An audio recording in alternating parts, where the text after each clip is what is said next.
The matter is going to start in 5 seconds. Start.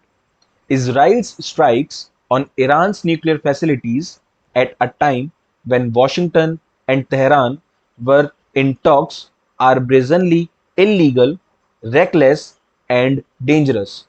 If there was any possibility of resolving the nuclear issue through dialogue, Israel has practically killed it. That Donald Trump, despite his repeated warnings, failed to stop America's closest ally from launching the attacks, threatening his own diplomatic push, suggests that the US president was either not serious about his words or had limited influence.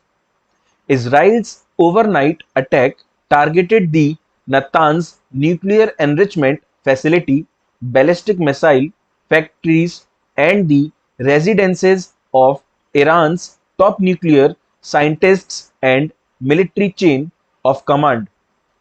In retaliation, Iran launched a drone attack with most shot down.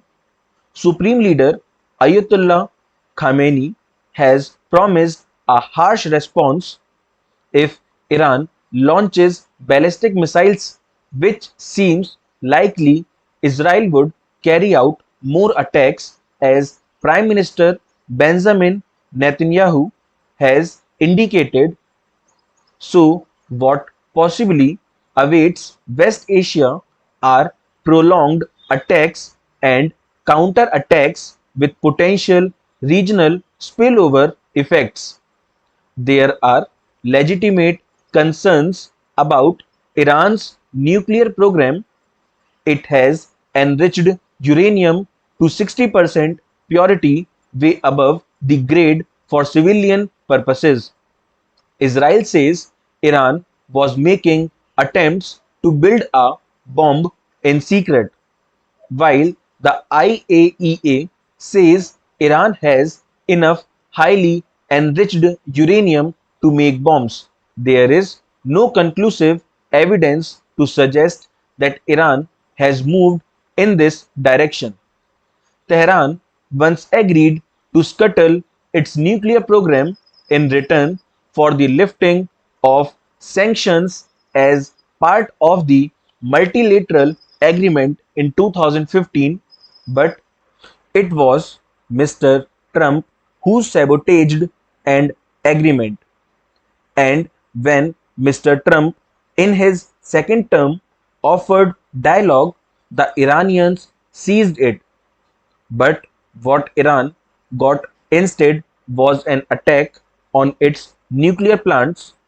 Israel did this as it knew it could get away with any form of aggression thanks to the US military, political, and diplomatic support. Israel has behaved like a rogue nation ever since the October 7 attack by Hamas. It is facing allegations of committing genocide after its destruction in Gaza that has killed over 54,000 Palestinians. It routinely bombs Lebanon despite a ceasefire with Hezbollah. It has carved up more terrorists in Syria after the collapse of the Assad regime.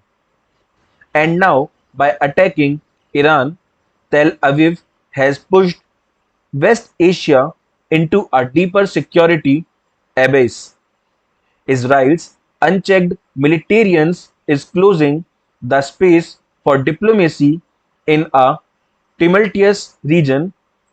If the conflict spills over into the Gulf waters and kingdoms, it would be catastrophic for the global economy, especially for India, whose millions of citizens work and live in the region. There must be an immediate coordinated international effort to rein in the Jewish state and reboot diplomacy to restore stability in West Asia. Full stop.